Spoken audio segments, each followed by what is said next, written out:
Hello, everybody. Welcome back. It's September 19th, 2025. You're listening to episode 215 of Midnight Film Society. I'm your host, Damian Sherman. Joining me today, as always, is Eric McDuff.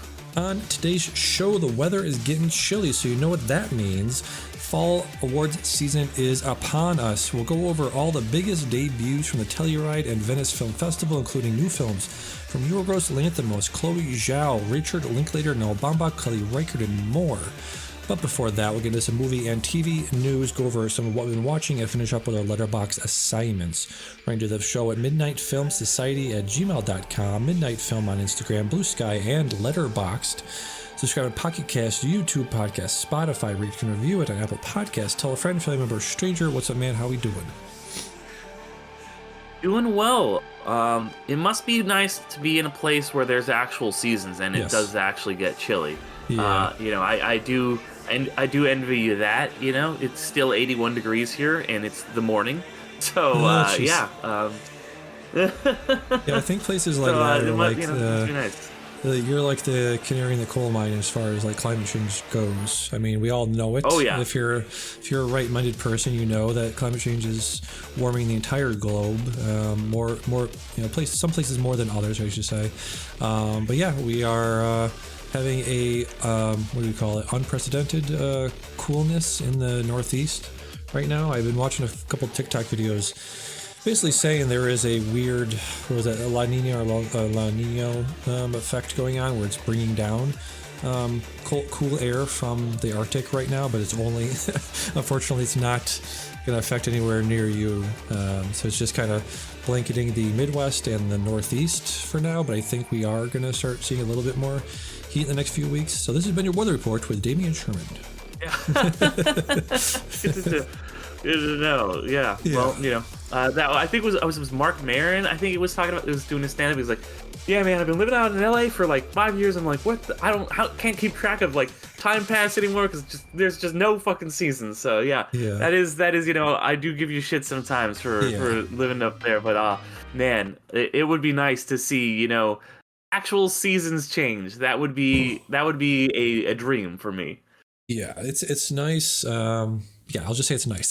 there's positives and negatives to having to wake up in the morning when it's cold, and then having to like take off 7 layers and go home and it's like cold, and then But yes, overall you're correct. It's better to have seasons.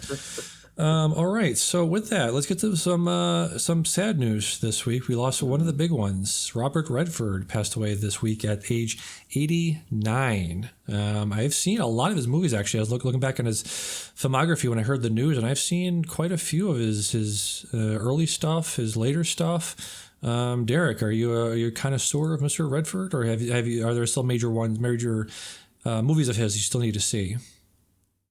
His career is so long and so wide stretching that I feel like the answer is both. I've seen a ton of his movies, but there's still so much stuff of his that is absolutely iconic that I need to see. Obviously one of my favorite films of all time is Butch Cassidy and the Sundance Kid. That is just a masterpiece of cinema, and he's so good in it as Sundance, and of course that he would name his organization Sundance, his festival, after his character, in that he did so much for movies, so much for love cinema, and just a really incredible actor, a really great guy. We could just go down the list of all these amazing roles that he's been in over the years, and we'd be here all day, but this is a big one, Robert Redford. Huge one. Yeah, really. It's just definitely slowed down in the 2000s. I guess you could say interesting picks he did. Even like 2017, just to talk about his later career for a second, 2017's All Is Lost is something I've heard is really, really good. It's one of those movies without a very, very sparse script in terms of dialogue. So I'm always impressed by movies like that have just a person doing things and just doing the work and just not saying much. So I really want to catch up with that J.C. Shandor film from 2017. But yeah, just an incredible all-time classics. Great Gatsby, 3 Days of the Condor, All the President's Men. Butch Cassidy obviously did amazing work. I think there's that phrase I talk about a lot. They don't make them like they used to, and I think his filmography is littered with movies they don't make anymore. The investigative, journalistic films they've had. I want to say somewhat recently, but goddamn, it's been like 10 years since Spotlight already. So I think since then there's really not been too much of that, but. Yeah, things like The Sting, which is just like a fun caper. I guess you could say we had that again 20 years ago with the Ocean's movies. So again, not really recently been made more of those. Interesting, the career in the last half or last third with the Winter Soldier, obviously that movie, and coming back for Endgame for a little cameo there. That's always impressive when you see a guy like that. Not just having a cameo, but having a really substantive part of that whole franchise. So yeah, very eclectic, very prolific, very iconic career for Robert Redford. Yeah. Yeah, and he was also, a huge activist, one of the first people to be, stick up for LGBT rights, and just like, he was always very, very forward thinking with all that kind of stuff. He was, even up till the end of his life, he was very critical of the current administration, and just, somebody who really, did a lot, like I mentioned, of course, he founded Sundance. He did a lot for film activism, but just activism in general. And I love that if you ever saw Damon Lindelof's Watchmen show, they kind of played up on that a little bit. He's the president in this alternate reality. They're all President Redford. So yeah, he was just one of the all timers for me. So we lost a good one, but 89 is a good long life. So I'm still sad about it though. He's one of the greats. One of the greats we lost this week. Yeah. All right. So pivoting now to all of the festival stuff. Like it's huge kickoff. September is always the big, huge month for film festivals. If you've ever listened to the show around this time of year, you have heard me say the words film comment.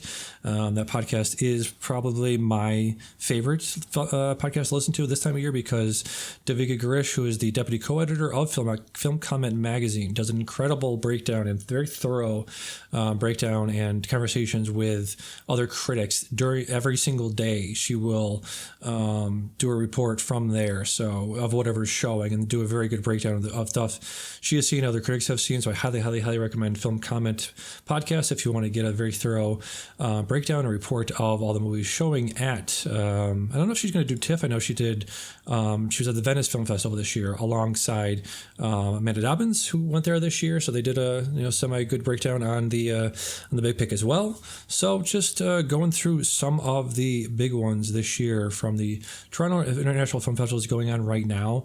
Obviously, the big one is Hamnet, the new Chloe Zhao film, getting a lot of praise right now. You have Guillermo del Toro's Frankenstein, Sean Fennessy. A lot of people have said it's not great. Wake Up Dead Man is coming out later this year in December, which I feel like I've heard about for months and months. Yeah, the new Park Chan-wook I'm very, very excited for because I loved Decision to Leave. His new film No Other Choice has been making the rounds at the film festivals. Another big one, Joachim Trier, Worst Person in the World, was one of my favorite movies that year, coming out with sentimental value. Derek, anything you've seen coming out of these festivals that you're excited for most? You know me. I've tried to avoid trailers and a lot of podcasts talk about like stuff coming up. I like to go into things fresh. But yeah, I did see some of the because some of these two in particular are ones that I had on my most anticipated list when we did that at the beginning of the year, and that would be, of course, Frankenstein and Wake Up Dead Man. And I did see some of the talk, I think specifically from Sean Fennessy, about Frankenstein not being great. I still have high hopes for that movie. Excited for also, of course, Wake Up Dead Man, and because I love the first two Knives Out movies, and really excited to see what happens with that character, with this next batch of him, and talking to all these other huge. They always got great casts in those movies, so hopefully I can catch this one in the theater like I did with. Do you know if Wake Up Dead Man is getting a super limited run like they did with Glass Onion, or I do you know what's imagine going on with so. that? I imagine so. Okay. Probably Yeah. what, like a week or two, maybe. That's what we got from the Yeah. last one. Glass Yeah, it Onion was kind of super limited. It was super limited, but that was also like deep pandemic, like late 2021, I think, right? Yeah. Something Yeah, like it was. that. It was. Yeah, it was. I get. Was it? Yeah, that would have been. Yeah, about right, I guess. Yeah, so that probably affected the release there. So hopefully, being a couple years out now, they're hopefully being a larger, wider release for that. But yeah, just many other ones. Really, really excited for Kelly Reichardt's new film, Mastermind, with Josh O'Connor. I've always been a huge Kelly Reichardt fan, so really looking forward to that. And there's many more. I'll put up on the link on the notes here for the podcast that people can check out. But yeah, really, really excited for this fall stuff. Let me just quickly, because I had a link here. There was one I forgot to mention. Begonia. I have all the trailers here if people want to check it out. Begonia, the new Yorgos Lanthimos movie, looks very, very strange. After the Hunt, the new Luca Guadagnino movie, really excited for. And let me see, I know there's one more that I really was excited for. People have been talking about. We have a new Catherine Bigelow, House of Dynamite. So a lot of what you call them, auteur directors putting out their stuff this year. New stuff from them. A lot of towards the end of the year, there's going to be a lot of those big names, putting out, or not necessarily the big names, but a lot of, up and coming, people who with a real cinematic vision are putting out some movies that I'm very excited for. Yeah, I know there's a new Jim Jarmusch coming out this year, so yeah, you could be here all day, like you said, naming them off. But yeah, really excited for people that have been around for a long time and some new up and comers, like you said. So yeah, definitely excited for this year. Maybe next year we will, or next week, next time we will do our most anticipated movies of the year. Just wanted to do a check-in with our last year's pick, our last year's list we made up. Just going through the list here. Heretic was on the list for directing duos, which I saw, liked quite a bit. I didn't see the other two, The Front Room or House of Spoils. My Old Ass, I finally caught up with earlier this year, which was very good. Didn't like The Outrun as much. Unfortunately, the Saoirse Ronan movie. As far as body horror, I really, really liked Substance and A Different Man. I really liked those two. Derek, did you, out of all the stuff on here that you anticipated and we talked about last year at this time, what do you see here that stands out as stuff you really liked or was kind of disappointed in? See, I feel like a lot of this stuff I forgot even had come out. Right. Because it's the weird time that when we get to what we've been watching, people might notice that there's not a lot of real new stuff on there because this is the weird time where the summer movies have ended and the prestige Oscar movies and some of the other big blockbusters in Christmas are not coming out yet. It's kind of a weird, September's a weird dead spot, and that's also why theaters are, as we'll mention, doing promotions to try and bring people back in. But of these, I'd say that Conclave sticks out to me quite a bit. That movie I thought was incredible. It was on my list of best movies of the year last year. So I'd say beyond anything else on here, that one was really good. Yeah. Hopefully I knew that. That's what I was gonna say. New Edward Berger. He has one out this year as well. So looking forward to that. So we'll reconvene next week. Hopefully, do a little bit of research and put together a similar list for this coming fall season. Yeah. We'll see if we got any. Maybe this year will be some surprises. Who knows? Exactly. A couple more things before we get to what I've been watching. September is Regal Classics Month. For anybody listening that's living around and goes to Regal cinemas fairly regularly, they have every day this month they are putting out a new classic film. Went through the list here, looked through them all, and there's major movies that I've seen pretty much all of. Never, I have not seen almost. Well, I was gonna say I haven't seen almost any of them in theater, but that's not true. Seen Interstellar. I've seen Dark Knight in theaters. So definitely, I love when they do this sort of retro, showings of movies that nobody's really seen in theaters. It's always a good chance to catch them that way. Only downside I would say is all of these are probably going to be shown in digital. One of my big blind spots, one of my big white whales is to see either a new movie or a classic movie shown on film. I think there's not really any place around me. I'd be curious, Derek, if there's any place around you that shows movies on film.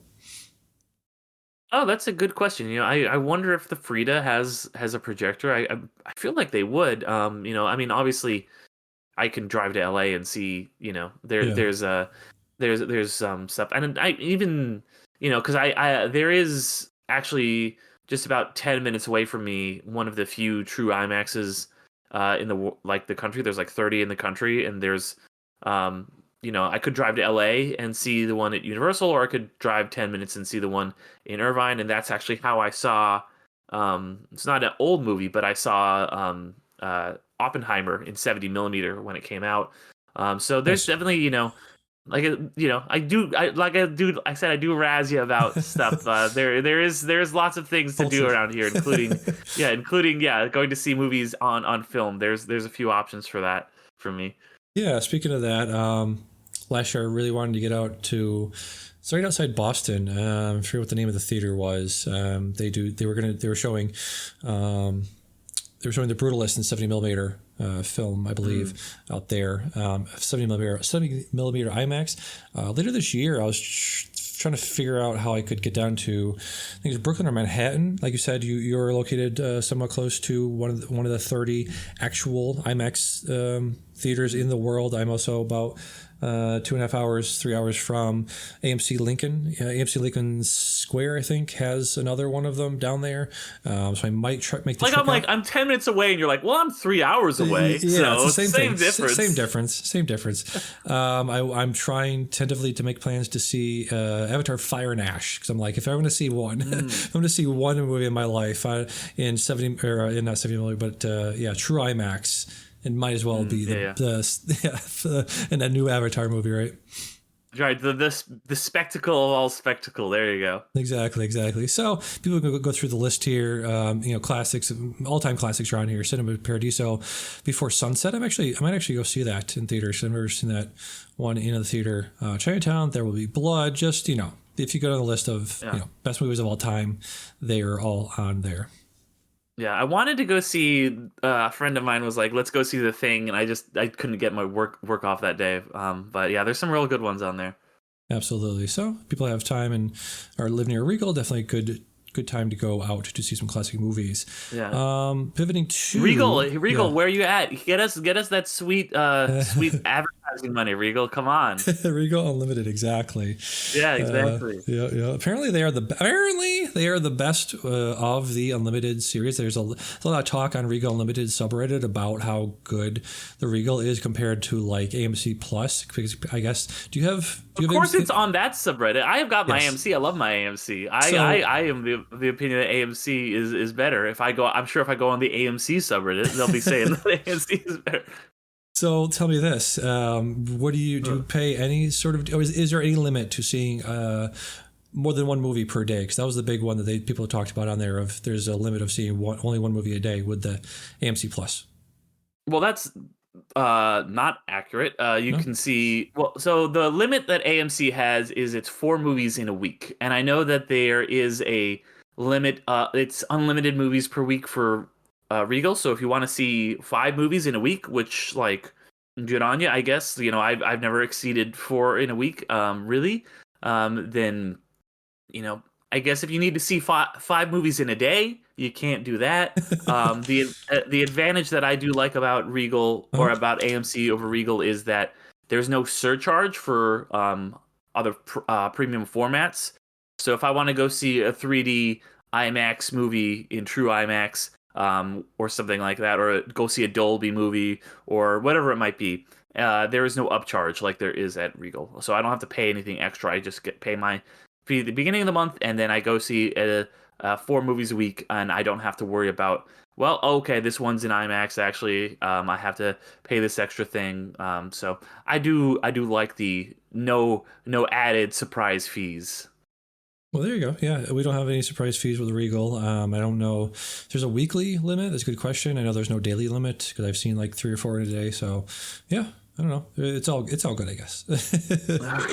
Yeah. I thought there was upcharges because my friend has the Regal one. And I So thought you had to pay extra for IMAX and stuff, but there is, yeah, there's upcharges for IMAX. There's if that's what I'm you saying. That's the upcharges. there's no, yeah, gotcha. Okay. And then also if you buy the ticket online, you have to pay like a 50-cent fee for that, but there is no charge if you pay right there. So yeah. Really? Okay, yeah. Yeah. So yeah, because they're always, I always see the thing on the AMC where it's like, oh, here's like the surcharge for buying online, but then they like cross it out. It's like, don't worry, we Oh, got you. You're fucking gotcha. good. We crossed Yes. that shit out because you're in the A list. You're the A-list, baby.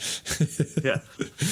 All right. So yeah, like I said, winter, fall time is coming. It's cooling down. So that's the spooky season is upon us. Ooh. Woo! That also means Hooptober is back. If people don't know, every year, Cinemonster on Letterboxd has put together a criteria of people for people to follow and to watch horror movies every year. This year, some of the criteria is watch 5 zombie movies, 3 cult movies, 1 from a black director, 1 from a Mexican or Central American director, including you have to also have 9 movies from 9 different decades, 6 different countries. So in addition to like having a structure to it that I like, it's also, forces you to expand your horizons, expand your international fare, expand your horizon, your viewing. You make it very, very, very diverse viewing. Is what I'm trying to say. One popular Yeah. film from the 40s.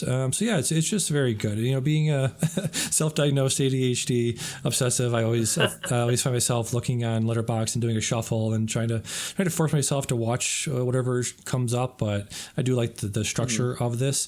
So yeah, go there to check out the list to make your own if you want to. My list is up on Letterboxd. My Letterboxd is Midnight Film Pod.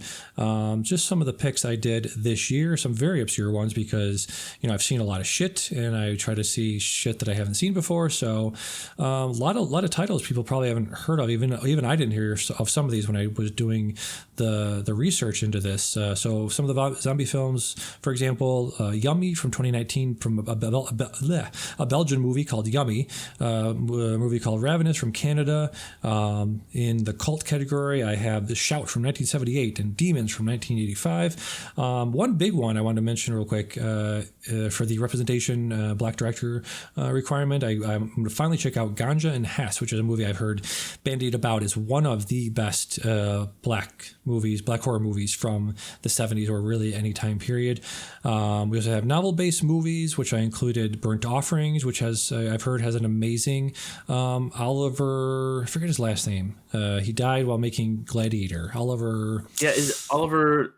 Yeah, because I actually covered this one on Oliver Reed. Oliver Reed, yes, Yeah, thank you. I covered this one on Underrated a couple Halloweens ago. Nice. So I had a lot of fun with that. With Matt from the Matt and Mark Movie Show brought this to my attention.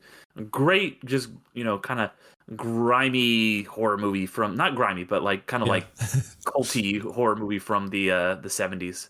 Yeah, that stuff is really my jam. One of my favorite ones I've seen while doing this, one of my favorite discoveries was a movie called Let's Scare Jessica to Death. Very, like you said, very culty, but like in a very quiet, subtle way. Woman's in this small coastal town. That's the thing I love too about a lot of these horror movies. They're taking place in a quiet coastal town. It's just I love that shit. So if you want to take a part in it, go to Cinemonster on Letterboxd. He has all the requirements there. So yeah, good stuff.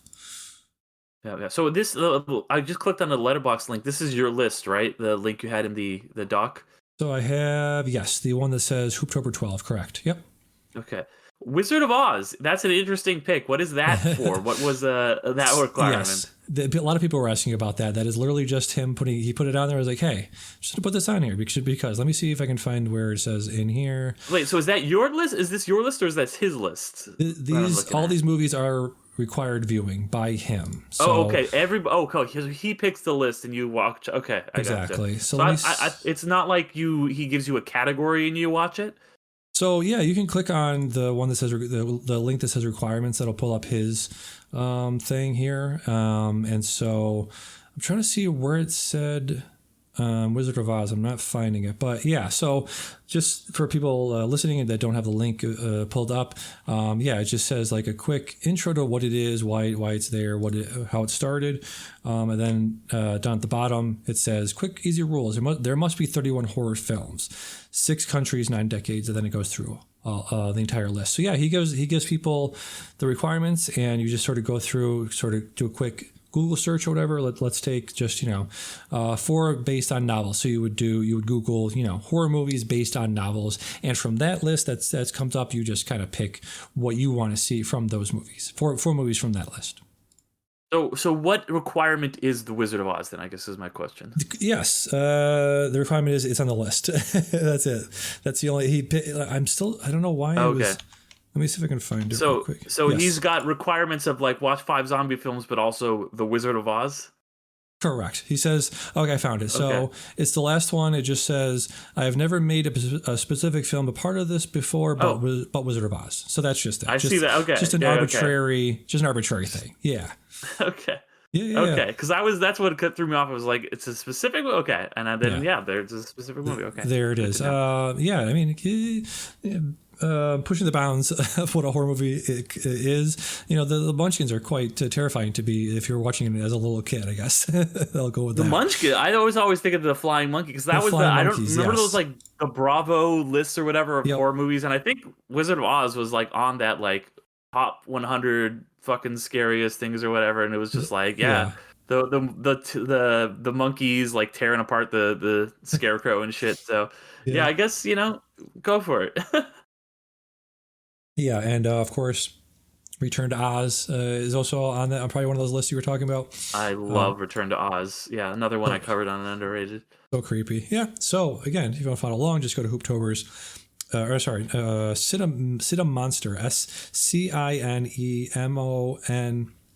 SCINEMONSTER on Letterboxd, and have fun. I started early because I've been having issues recently just trying to watch one movie a day. I've been doing that the last couple of years, but it's really become an issue recently. So with that, the summer movie wagers, summer is over, has been over for a while. Like we mentioned off mic, they did the summer movie wager on the film cast. Jeff was so pissed because what was it? Because was it David or somebody like texted Dan Trachtenberg and asked him to suggestions on what to put on the list, right? It was the guy Peter Soretta who ended up winning. Because he was just, it wasn't even he texted, he was just like, hey. He was talking. He was like, "What do you have at number 1?" And he's like, "Oh, I've got this movie." He's like, "Not Lilo and Stitch," so he put Lilo and Stitch at number 1, and that pissed Jeff off. Even though it came out during the episode that if he had his original picks of Superman and Lilo and Stitch switched, he still would have beaten Jeff because they would have tied, and and Peter had the tiebreaker. Jeff was like, "Well, that's not the point," So. Yeah, very funny. So, just for posterity's sake, we ended this season. We gotta build up to it. Okay. We gotta build up to this. Yeah, sure. You can't spoil it before we even get started. All right, give me 1 second. A very loud ambulance just went by a window. Okay, so where do you want to start? You want to start from top to 10 to 1? Want to go from that way? That works. Count down to the number, or let's go from number 1 upward, and because I feel like that's more obvious. People might know, people or people 1 to 10, because people might know what came in first place, but they might be surprised at what came in 10th. Hey, good idea. Good suggestion. Okay, so the number 1 movie of the summer movie season 2025 was Lilo and Stitch, coming in with 423 million domestic. Yeah, they were. I forget what podcast I was listening to where they were like, "What's is it possible that Lilo has made that character has made more money than Mickey Mouse, just in terms of money brought in?" And people are like, "No, Mickey Mouse has been around for almost 100 years, Yeah. so it's probably that." Oh yeah, so 423 million that we made at the domestic box office. Let me see, because I have to keep scrolling down to my picks. I had Lilo and Stitch at number 2, so not So very close. not Very too far close. off. Not too far off. I got 7 points from that.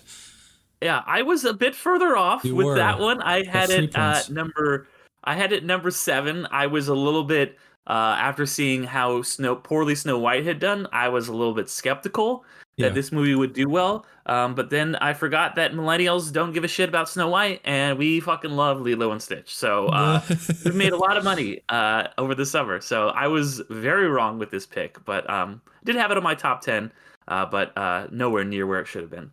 Yeah, so that was number 1. Number 2 was Superman with $351 million. I have 5 points for that, which means I put it at number 4. Again, not too far off. But that was... Yeah, we both had this one at 4. Yeah. Both had it 4, yep. All right, so that was number 2. Number 3 was Jurassic World Rebirth. Again, talking about movies I still have yet to see. Have not checked this one out yet. Came in with 330. Came in at $338 million. I scored 3 points with that. I scored 3 points with that. You got 7. So I put that at number 8. I just, Yeah, you were way off with this. I think I razzed you a little bit for that one. You did. We did it. My justification was the last one was not great. It left a bad taste in people's mouths. And my justification was the last one still made a lot of money, and so I put it at number 2. So I was closer. I overshot it a little bit. But yeah, and this one was actually a lot better than the last one. Nice, yeah. I had fun with this one. Yeah, again, just trying to justify my decision there. Didn't have any, the last one did make a lot of money. I think part of that was probably the nostalgia factor of bringing back all the old characters, and this one didn't have any of that stuff. So I was predicting not a big hit, but apparently people are just ravenous for slop these days. Like I said, it's not slop. It was a good movie. It was a solid movie. So yes. All right. Number 4 was Fantastic Four. First steps came at number 4. Let's see, coming with a 266 million. I wrangled 7 points from that. You wrangled 3. So, the top of the list. Let's see, I had 7, you had 3, I had 5. So we're about tied, I guess, if we're going just off the 4 picks here. Yeah, not too bad. Not too bad, right? Yeah, so far, So far. Yeah, so I had Fantastic Four at where did I have it at? I had it at I had this one at number 1. I thought this movie was going to do a lot better. Yeah. This movie did this. It's one of those weird cases where it's like, oh yeah, this movie underperformed.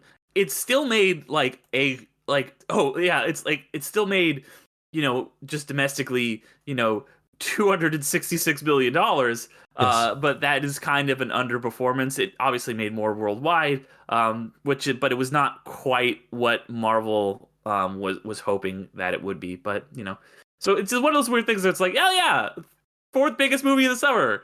Not what we hoped. Exactly. Let's see. Yeah. I mean, still very good performing movie. I think people generally liked it. I liked it a lot. Like I said, coming on the mics here after seeing it, I was like, hey, guess what, guys? The streak's over. We saw 2 movies, Thunderbolts being the other one that I liked. Liked in a row. Yes. Thunderbolts and Fantastic Four. First 2 MCU films I've liked in a row since Endgame, and what was after Endgame? The Spider-Man Far From Home, right? Yeah. Far From Home. Yes, it was Far From Home. That was the one in Venice or whatever. Yeah, so since then, 5 years later, just like Endgame, finally liked 2 in a row. All right, so that was our number 4. That was the number 4 film of the summer, domestic box office. Number 5 is How to Train Your Dragon, the big one. Let's see, I scored 3 points. I scored 3 points. You scored 5. So again, not too far off in our predictions, right? Yeah, I had this one, How to Train Your Dragon, at what did I have it at? I have everything pulled up. Why am I not I had How to Train Your Dragon at 3. So yeah, I thought this one. It's another Yeah. one I thought would do a little bit better than it did. But yeah, still this movie obviously like Lilo and Stitch. Uh, this one not being a Disney but a live action remake of from the same director. And this one is just a beat for beat remake, and I talked in depth about on that episode about how my conflicted feelings were. I was like, it's a good movie, but I've seen it. So yeah. Yes. Let's see. How to Train Your Dragon. Oh yeah, I had number 10, so that's not great. Yeah, For me. yeah. As we get into the bottom half of the list, you get some more interesting picks. Well, we're right up next. Yeah, the next one up is my biggest whiff of this summer movie season, which was and your biggest whiff and my biggest my biggest get. That is, this is where the turntables. You scored 10 points because you had this right on. I got 3 points. Spot on. You had spot on. And I will say, spoiler, this is the only one that either of us had spot on. So. Sure. But that's all you needed. You just needed the one. My biggest, it says right here, interesting analysis it has on there because it shows you your biggest mistake. Mission Impossible Final Reckoning was my biggest mistake. Moving it to 6, putting it at first. I had it at first. You had it at number 1, and I remember like you were also I gave you shit because I was like, last time this happened, you had Mission Impossible at number 2 and it severely underperformed. Let's see if it works out any better for you this time. And fortunately, it did not. But yeah, I was on the money with this one being at 6. You were. My reasoning then was, it's the last one possibly for a while at least. So people are going to come out and see this. Yeah. They did not. Let's see. No, they did not. They did not. Speaking of MCU, Thunderbolts, asterisk, the New Avengers raked in $190 million, putting it 7th place domestic. Let's see. Did you have this? Wait, I had this at 5. So I thought this is another thing where it's like, this movie made almost $200 million domestically. And it was a little bit of an underperformance for it, Like I thought this movie would do a little bit better. I had it just under Fantastic Four, in my predictions, and it didn't quite live up to expectations, despite, as we said, it being a very good movie. This is the best received Marvel movie probably since Endgame, at least critically. Financially, though, a very different story. I had this at 5, so I was a couple off. You had this at 3, so you actually had this one beating Fantastic Four. Yeah, I did. I mean, it was just I've been able to pull my reasoning for all of these so far, but I got nothing for this one. They're known characters, I guess, or it's a known universe. I was like, are they as well known as the Fantastic Four? Because those are pretty well known characters. They're well known, I guess. So I was thinking, MCU wise, they're established people. This is the first. Okay, I think I know what it was. I think it was like, this is the first ensemble movie that we've had post Endgame. So I think maybe people will get excited for that, but apparently not. Famously, Fantastic Four, not an ensemble. That's just one guy. So what I mean is ensemble. Yeah, ensemble. You know what I mean? Yeah, like the Avengers, them all coming together. People from other movies coming together. Yeah. Let's see. So that was that. F1 the movie came in at number 8, earning $188 million. We all got it. I'm saying because for some reason it's putting David Chen between us. So me, you, David Chen all had 7 points. I excluded. There's a way to exclude their points. Okay. Yes. Gotcha. So we all, you, me, and David had 7 points. So we all picked the same. You and I both had this at number 9, right? This one, So we were just one off for this one, you and I. Yeah. So again, we weren't. You had the only thing that really swayed this ranking of this the outcome of the summer movie wager was what was it, the Superman, or what was it, the one you picked out right on? Mission Impossible. No, that's not accurate, because even if I had gotten 0 points for that, the result would not have changed, Damien. So don't. I'm saying that was the biggest swing. That was the biggest swing, but even if I had gotten 0 points instead of 10, it would not have changed the outcome. So don't try to. It was a clobbering. Okay, sure. Where are we at here? F1 came in. I put it at 9. Yeah, and it came in officially at 8, so pretty close there. Yeah, made a decent amount of money. I'm not sure as much as they wanted to, right? Apple was hoping that made a lot more money, correct? I don't know. Well, because here's the thing, like it did make a lot of money internationally too. Yeah. And Apple, like it's one of those things where it's like, yeah, this is like Apple's putting out all these really expensive movies, and technically they are for their streaming service, but they're Yeah. also, unlike other studios like we talked about, Netflix, and Glass Onion and stuff, they're releasing these movies to theaters and having an actual theatrical push, which I appreciate that they're kind of doing a hybrid like that. That's what I think most streamers should do. And this has been their first actual success. All of the other Apple movies, even ones that are critically acclaimed, like Killers of the Flower Moon, have not done well at the box office. This is their first actual box office success. So while it's one of those things where it's like, yeah, the accounting is weird because like, oh yeah, like this movie cost a shit ton of money and it didn't necessarily make that much money, but this was supposed to be a streamer anyway, so it's like, is that extra money? But then you factor in prints and advertising. Hollywood accounting is fucking weird. It is very strange. So with all that said, that came in at number 8. We both hit it on there, or not hit it. We're close. We're close. Both of us close. Yeah. Yes. Yeah. Number 9, Final Destination: Bloodlines. One of 2 horror movies to sneak into the top 10 for the domestic box office. Made 138 million, which is fucking insane. I wonder what the budget of that was. Not insane to all of us.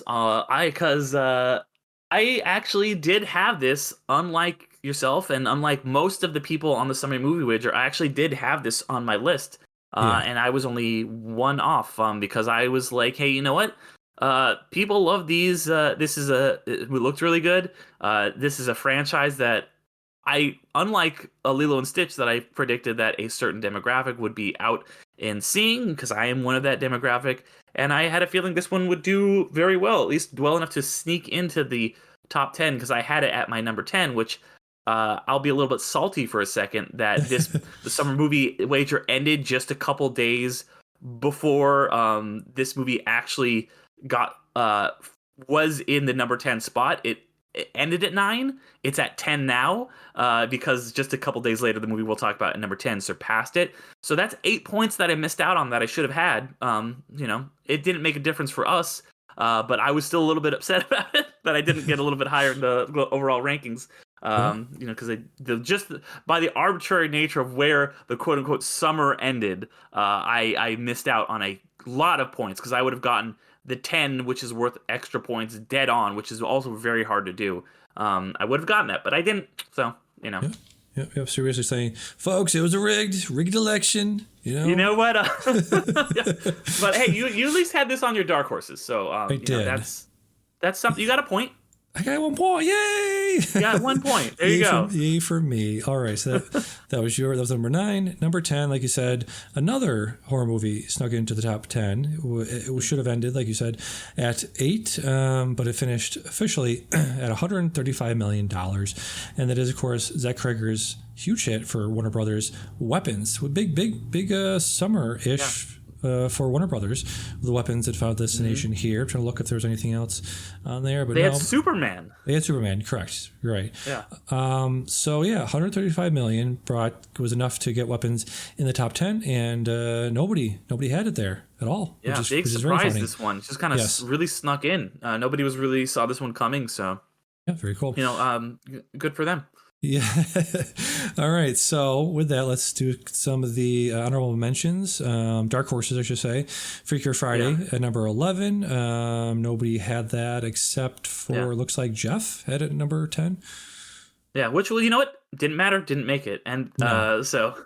Yeah. Another one that didn't make it was Bad Guys 2 at number 12, and Elio, which let me see. Did I have it? You forgot that was coming out. So once again, helped you that you forgot a movie like Fast and Furious a couple of years ago. Because I think everybody on the Summer Movie Wager, all the players on a film cast had it. I had it at number 8. So I thought this movie was gonna underperform, but not to the extent that it did, where it didn't even crack the top 10.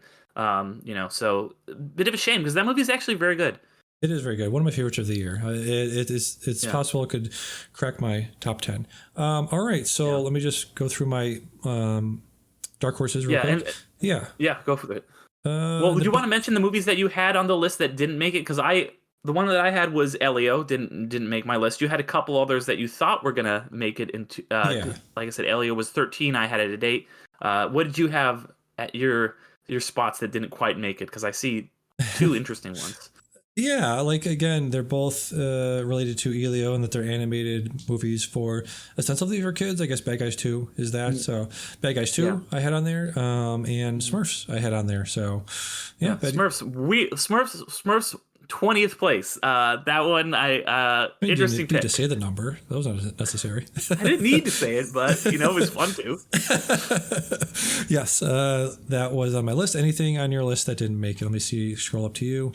Yeah, it was just Elio. Just Elio. Gotcha. And I'll say my dark horses were Ballerina, action movie. I thought maybe coasting on the John Wick coattails would have maybe gotten into the top 10. Ended up at 15, and Final Destination Bloodlines. That was my 1 point for that, and Megan 2.0 came in at 21. So not even a whiff of that top 10. Yeah, that movie's. I did not see that. I hated the first Megan movie, and so I'm a little bit like, well, what do you know? This one did real bad. This one was colossal failure. Yeah, just huge nosedive that movie took. Yeah, not great at all. I think Matt Bellamy had the head of what's the production company that makes Megan and all of the cheap horror movies in the last 20 years. Blumhouse or whatever. Blumhouse, yeah, it's Jason Blum on talking about that. Yeah. Okay, Derek, go over your dark horses. Yeah, so the ones that I had that were not on my list that also didn't make it. Obviously, you just mentioned Megan 2.0, which came in 21st place. I also had Karate Kid Legends. I was like, I don't think this movie's gonna do well, but it was more of a maybe there is a nostalgia play for this. That's why I left it on my dark horses because I didn't really think it would make it, and it came in 16th. And then I also had The Bad Guys 2, but on my dark horses, like we said, that one came a little bit close with 12. I thought the first one was really solid. I actually liked this movie quite a bit. So it's one of those movies I was like, maybe it'll sneak in like a 9 or a 10. Didn't quite make it, though. Yeah, a lot of people had Karate Kid on their lists, or at least their dark horses this year as well, which is something they talked about on the Filmcast. Yeah, so that's, congratulations to you, sir. Let's just say for posterity, you had... actual retail price of your score was, let's see, 52, and I had 39, so a walloping of 20. Yes. 13 points. 13 points between us. Yeah. And like I said, I should have had 8 more, but you know what? Yeah, rigged. it was rigged. It was hex. It was rigged. Dominion. But I'll still systems. take the 13-point beat down. That's okay. Yeah, exactly. All right. So do you need a moment? Do you need a time to pick my movie you want me to watch for next time? I was thinking about this. I'll be merciful. I'll give you a short movie. I'll give you. How familiar with the Disney Channel original movies are you? Not very. Not very. So my pick is it's a loosely based on a Shakespearean play. This is a 2001 film from the Disney Channel that I quite enjoyed when I was 11 years old. And it was one of the first things I watched on Disney Plus when I got Disney Plus, and that would be Motocrossed. So that is my pick for you, is Motocrossed, and the title has an exclamation point in it, in case you were wondering, according to Letterboxd. Okay. This is of course the film where there's fraternal twins who still look a lot like each other, a girl and a boy, and they both love motocrossing. But the dad is like, "You can't be motocrossing. You're a girl." And then and then the boy gets injured, and the girl's like, "Well, I'm gonna start motocrossing now and pretend to be my brother." This is a great movie, and it's funny because if you look at the Letterboxd popular reviews, they're like like file this under trans childhood awakening. This movie made me gay. So a very, like this is the guy in this who falls for the girl, obviously like is the bisexual awakening, like all those comments. So it's a unintentional kind of queer iconic movie. So curious to see what you think about this one. All right. And that was called Motocross. All right. Motocrossed. Motocrossed. Gotcha. Yes, past All right. tense of motocross. Of course, yes. Yes. All right, so I'll be checking that out for next time. All right, let's finally get to what I've been watching. Like you said, the top. Haven't watched too much. There's a lot of big gap in the current releases. Been just real tired lately. Just beaten down by events of the world and working and commuting quite a bit. So I haven't been able to check out too much, but I did, like I said, kicked off Hooptober this year a little early. Crossed off the first one off my list from that, which was a movie for the category Nightmares and Dreamscapes, which I picked Vivarium, the 2019 Lorcan Finian film starring Imogen Poots and Jesse Eisenberg. Derek, have you seen this film?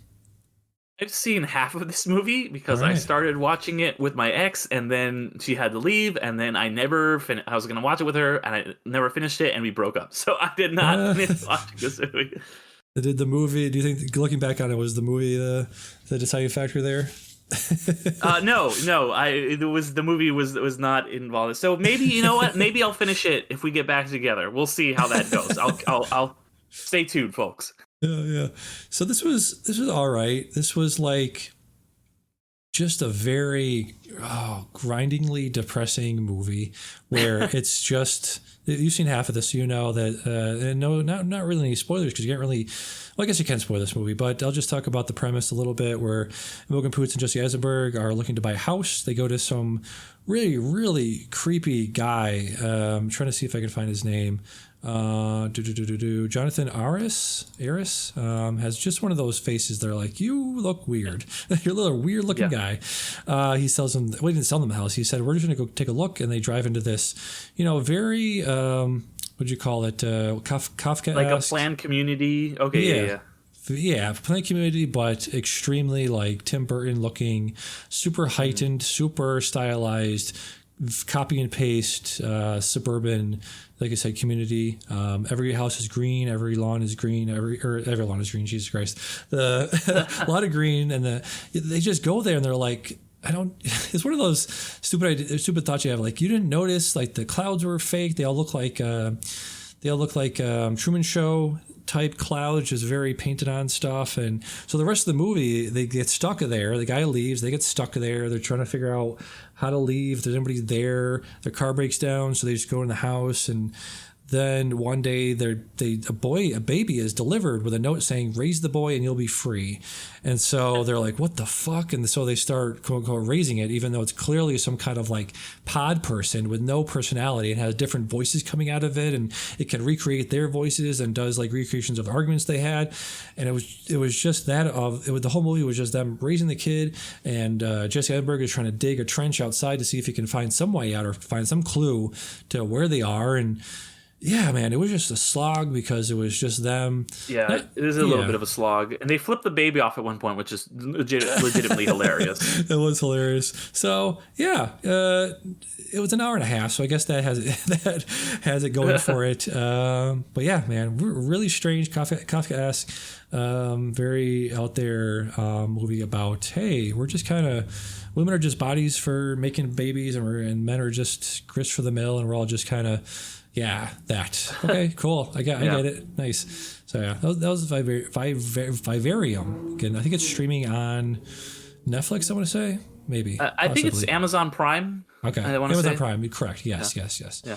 All right, so that was one of the things I watched this week. You watched a whole bunch of stuff. Let's start you off with Crazy Rich Asians. What'd you think of this? Yeah, so I kind of buried the lead earlier that I was on a cruise, and I got to go to Alaska, which was a incredible time. I've been wanting to go on an Alaskan cruise for quite some time, like half my life, and got to see all the incredible glaciers and, go through, look at all this in nature, and just, I had the time of my life. And on the flight back, I was like, yeah, what's a good plane movie? Something that I haven't seen that I need to see. That it's been kind of on my list that is not, too involved or whatever. And I was like, yeah, let's watch Crazy Rich Asians.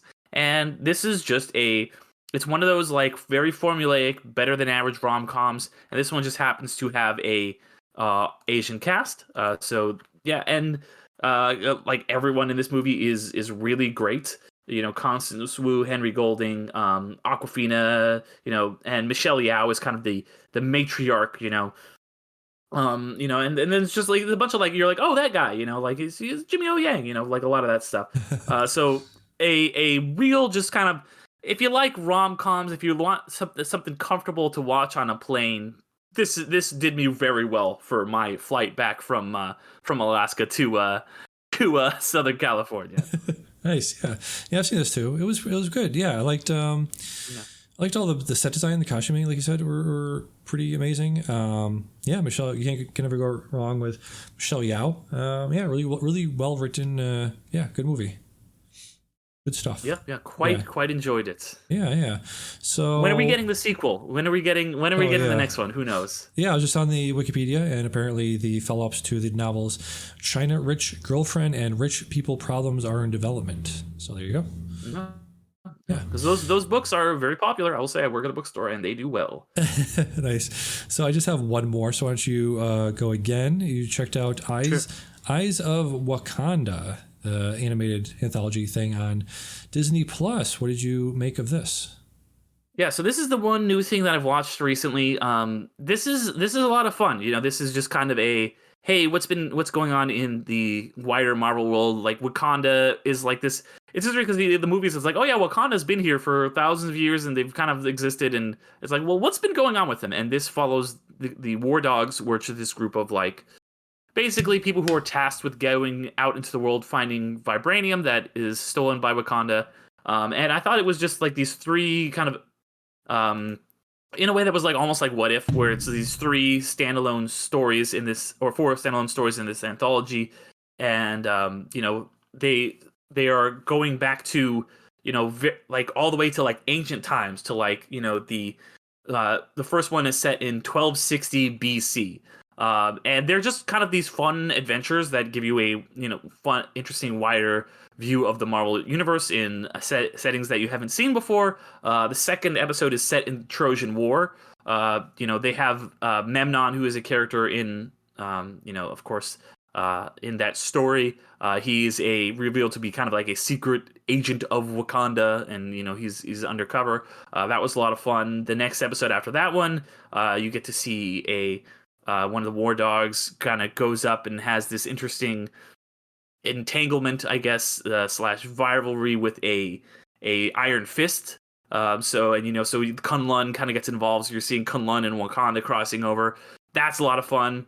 I think the last episode is probably the weakest episode. That one is kind of gets a little bit muddy and stuff like that. And they do the thing at the end where they're like, "Oh, we're gonna tie this into the Black Panther," and I'm like, all right, I see why you did that, but you didn't really need to do that. But I'd say 3 out of the 4 of these episodes are very, very strong. Very cool. Yeah. Similar to the What If animated thing that they've been doing for a while. Yeah. It's very much the same kind of vein of like, here's an anthology of just these stories that are all kind of connected to this thing. Nice. Yeah, definitely want to check this out. Also want to check out the other animated anthology thing put out recently, the Predator Killer of Killers. I heard is very good as well. Yes, I need to see that too. Yeah.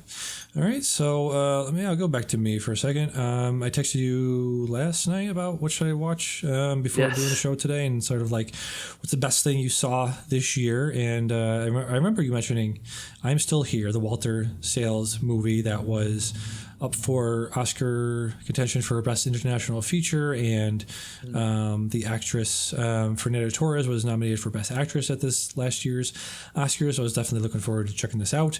If people don't know, this is about Rubens Paiva, who was this is based on a true story. It's based on Rubens Paiva, who was abducted and disappeared. And spoiler for the movie. Sorry, spoiler for I'm Still Here.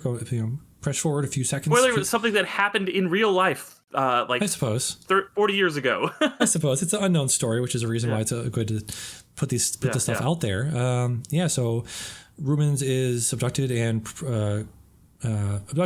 imprisoned, and eventually it's revealed that he is killed while being imprisoned. And the rest of the film is about his wife. Let me see, Anise Paiva, taking on the mission of not only finding out what happened to him, who killed him, and how, but also taking on indigenous cases of indigenous people being disappeared and killed and having their land stolen. So yeah, it's a social issues, human rights sort of movie. And yeah, this is how this shit starts. This is how democracies fall. It's very relevant now to the United States, other countries in the world as well. But yeah, just journalists being not just disappeared, but being told what to say. There's a scene in this movie where they're being interviewed and have the picture taken, and the photographer keeps saying, "Hey, we need you to not smile." So I took that to mean the administration, the military dictatorship,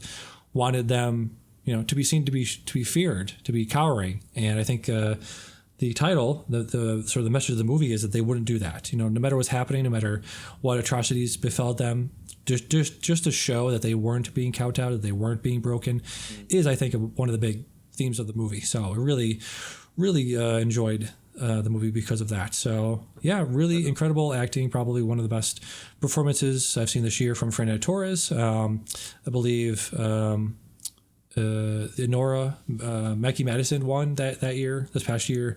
Definitely deserved it, I guess. Or I guess to say it was, the momentum from that performance and from that movie kind of carried you through to the ceremony. But definitely would say Fernando Torres gave second best performance this past year. So highly recommend checking it out. I'm trying to see where this thing is streaming. Do you know offhand where this is not streaming? off the top of my head, no. Yeah, let me go check on Letterboxd. They have a pretty good way of showing where things are streaming. This is on Netflix, so you can check out there. Yeah, rented on YouTube as well. So yeah, really, really enjoyed it. I'm still here.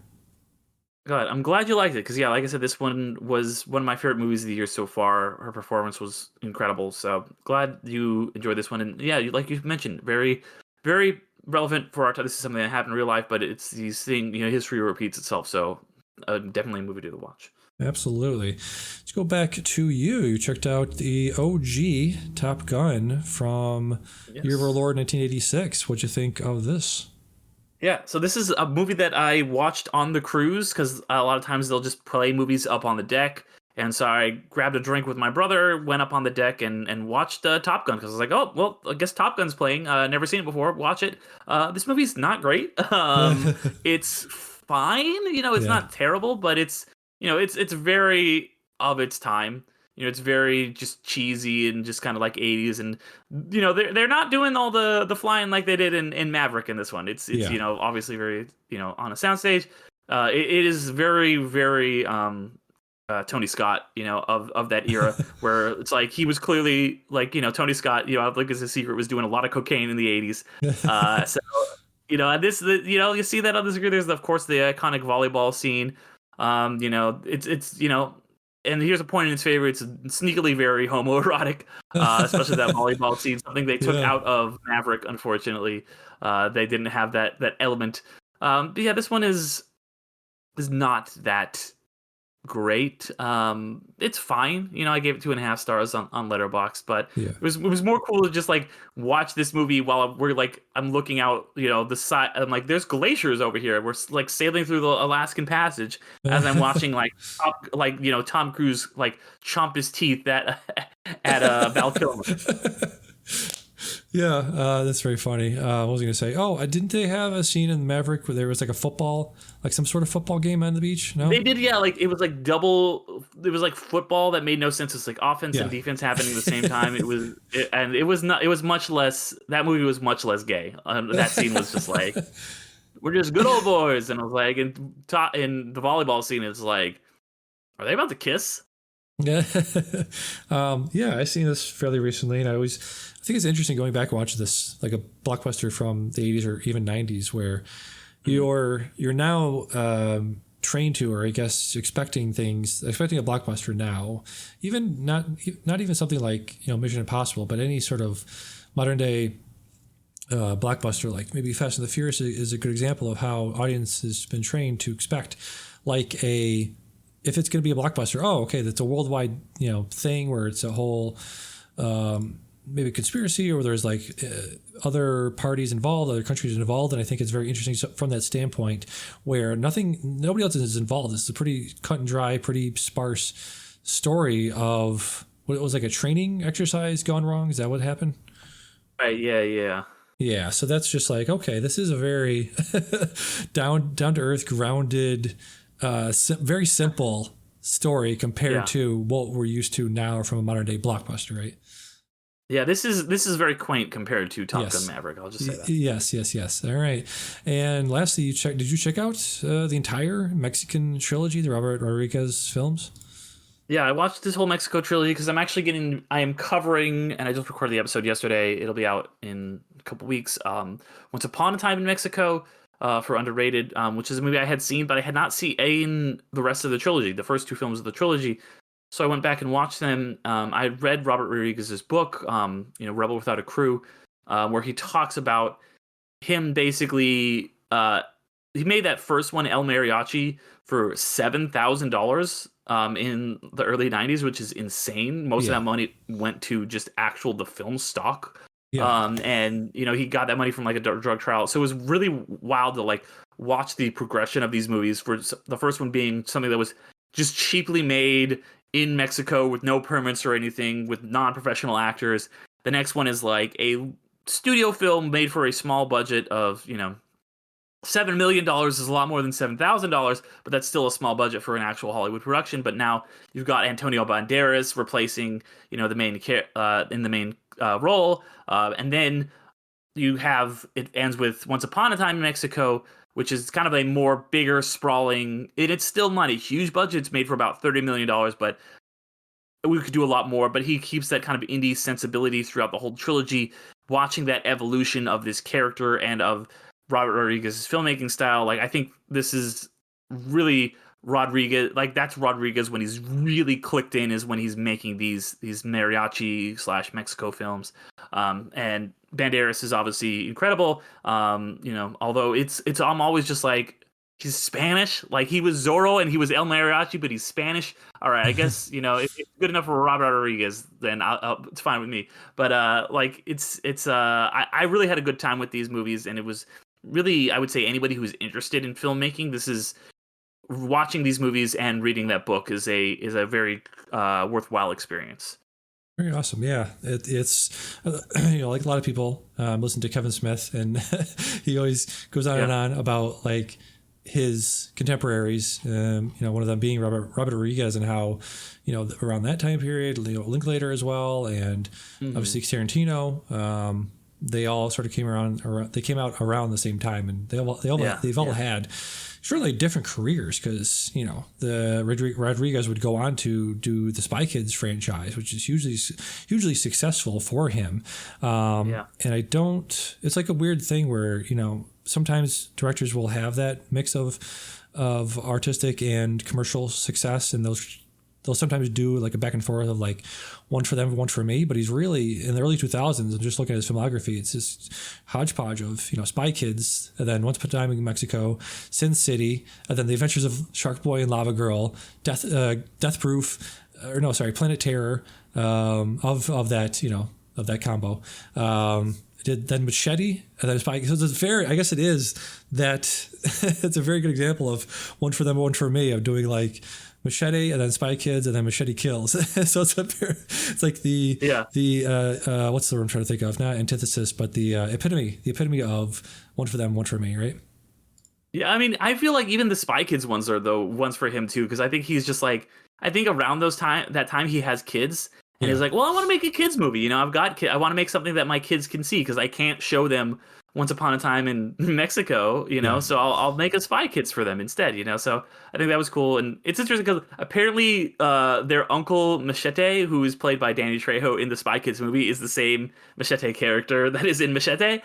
So Rodriguez I think he's a very fascinating filmmaker. I think he's made some really bad movies, but he's also made some really good movies. Correct. Sorry, I was to say incorrect. Correct. Correct about that. All right, so that is what we've been watching.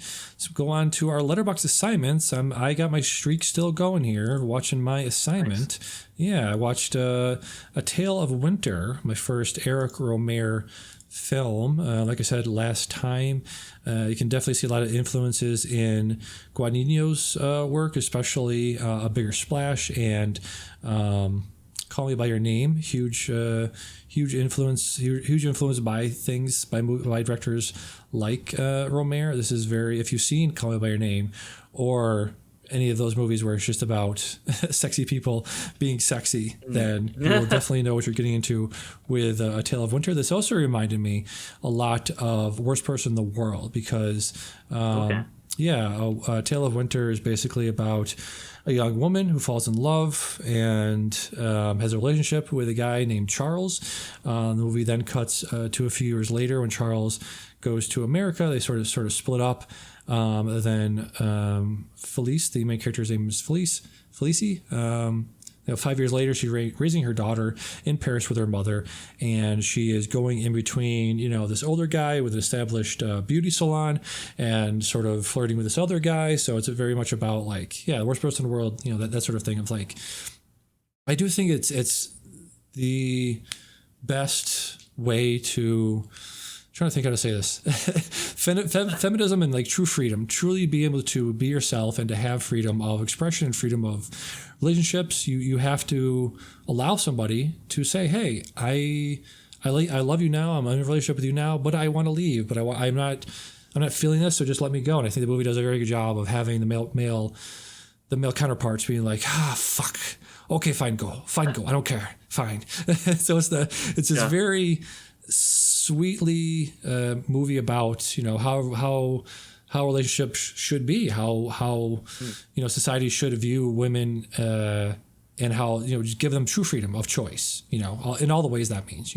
so really good movie about just I guess at that point it'd be second wave feminism of just they started working and then they now are at the point where they have ability to say, hey, I can work, I make my own money, and I can choose to be single, I can choose to be in a relationship, and I could choose to say, hey, no, this isn't working, and I would like to have the amicable split as much as possible. So I think it's a very good example of that, of early 90s, but also a very good depiction of modern day romances and how they should be. So yeah, recommend. Very nice. Thanks. Yeah, Eric Romer's Tale of Winter. I think I saw it on Canopy. I believe you can check out a bunch of stuff there. Actually, I know for a fact it's on Criterion's channel right now. So yeah, check it out there. Very cool. Yeah, might have to add that one to my own watch list. Yeah. So your assignment last time was Time Bandits, directed by Terry Gilliam. I've seen quite a few of Gilliam's stuff. Did he do a lot of the? I know he did a lot of the Monty Python movies. I'm not sure if he did all of them. This is not. What am I trying to say? A Monty Python film. Is that connected to that at all? This is not. Yeah, this is not a Monty Python film. He also. It's interesting. I got a couple of hibs recently. I got Brazil recently. No, I didn't get that on one. I just watched that for other reasons. But I've been seeing some Gilliam things recently. Yeah, he's like you said, he's a Monty Python guy, but he also is a big history nut / buff. So this is a wacky guy. So this was an interesting watch. I didn't love it. It was a little bit just Gilliam. It was kind of just Gilliam going off the rails. As much as I'm like, hey, yeah, let your freak flag fly, be your true self, David Lynch, make whatever the fuck you want, make.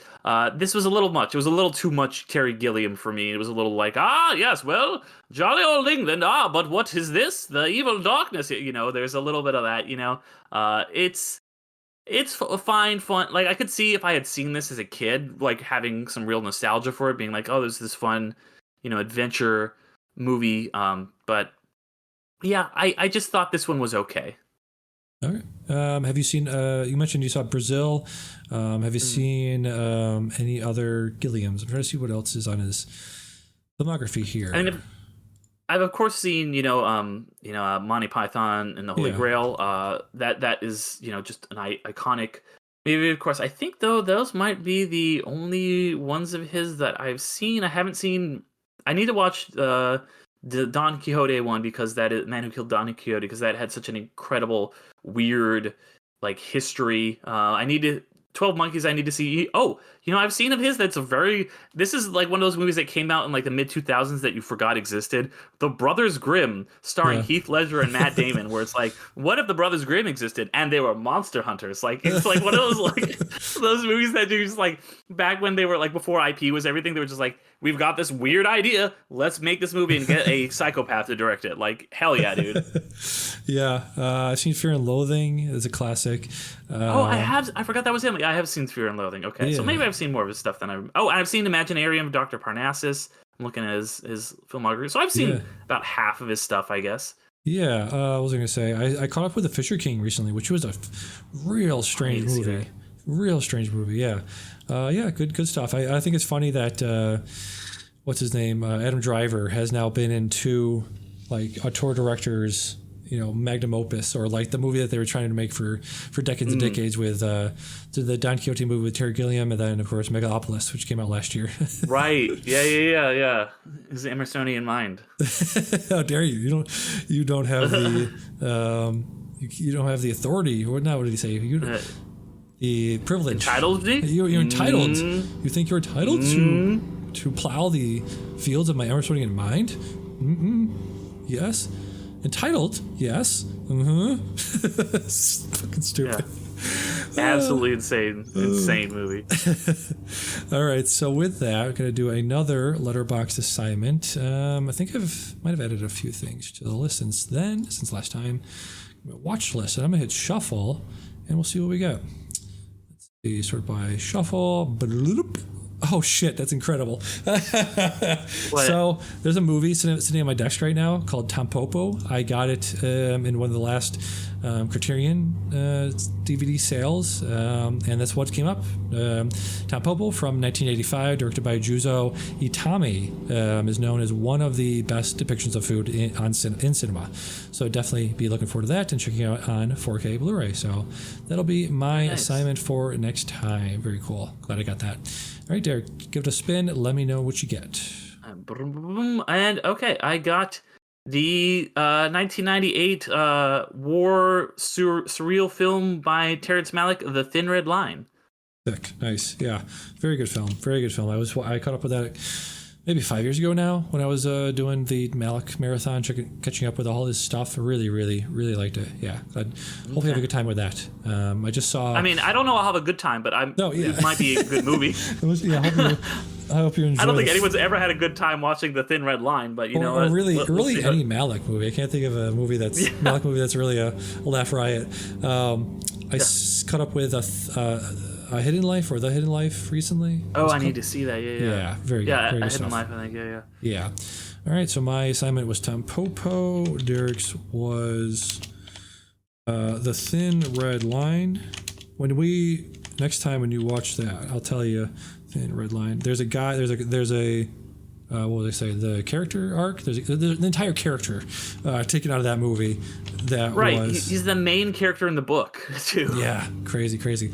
All right, so we got our assignments for next time, and for next time, again, we just mentioned it, but not a lot of stuff coming out. For the 19th, September 19th, we have the new Kogonada film, A Big, Bold, Beautiful Journey, with Margot Robbie, Colin Farrell, and Kevin Kline.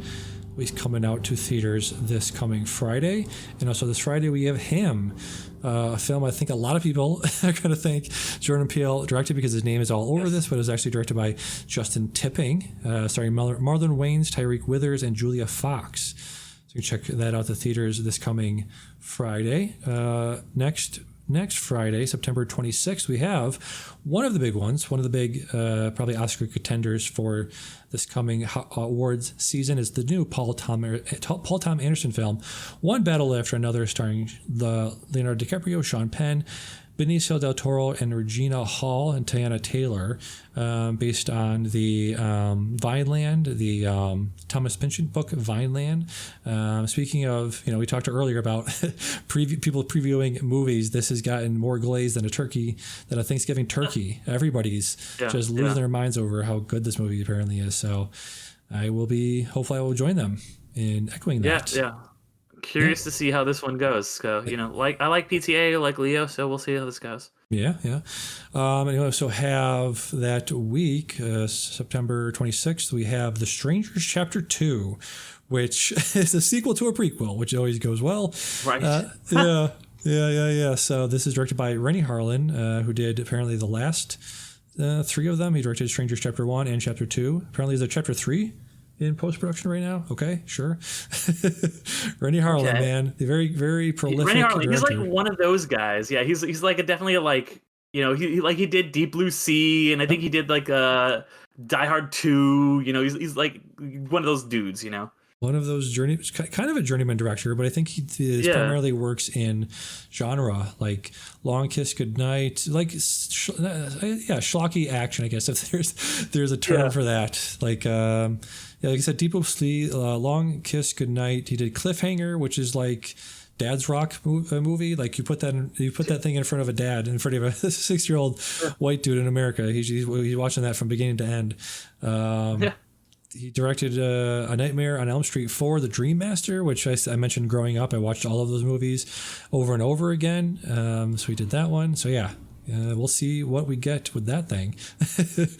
All right. So with that, doing some plug-in, let's try to do. I've wanted to do this for a while. Let's try to do the Screen Drafts thing where they do the plugging sort of thing. You know what I'm talking about? Where they plug the things that they have. I don't know. What do you mean? Ryan Marker and Clay Keller do, when they say plugging, they both do it in unison.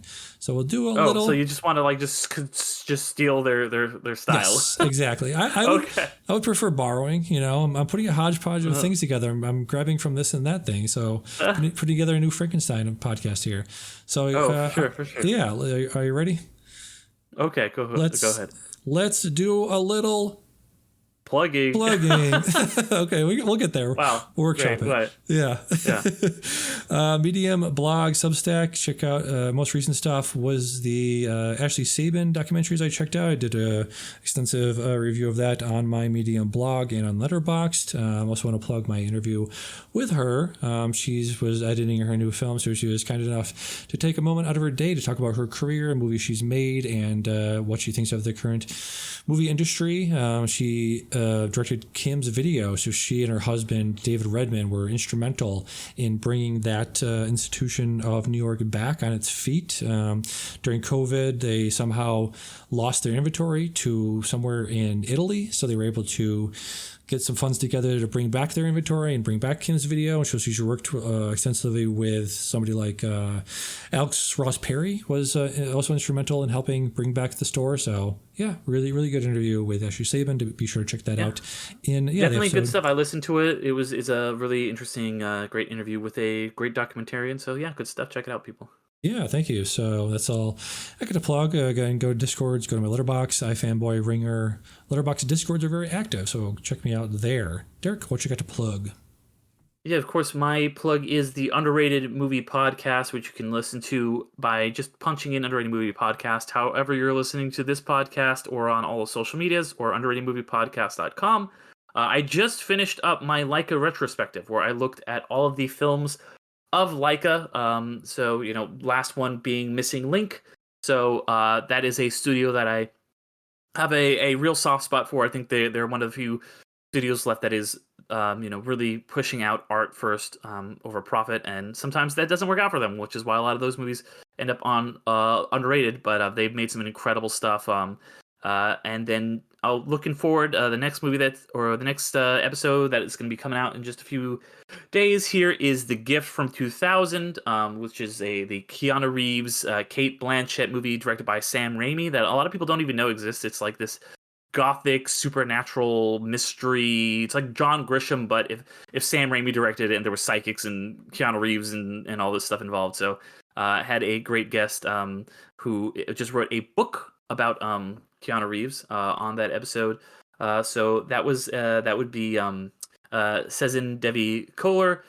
So that was a lot of fun. So check that one out, and definitely check out all the Leica episodes that I just did as well. Nice, very cool. You're correct that most people don't know the GIF exists. I think one of the main reasons people probably know it exists is because it was featured prominently in the film Harold and Kumar Go to White Castle, where you have what was his name? David Krumholtz is watching it on video, and he's like, Kate, what was her name in that movie? Katie Holmes. She's like, oh, she's showing them. Talking about her breasts, and he's like, they're real. They're not real. They are. Whoa. Ah. Ooh. It's very funny. Okay, I did not. I don't think I've seen Harold and Kumar the whole way through, so I didn't even realize that was a plot point. But that's actually hilarious. So with that, for Midnight Film Society, I've been Damien. I've been Derek. And we'll see you next time. Bye-bye. Bye.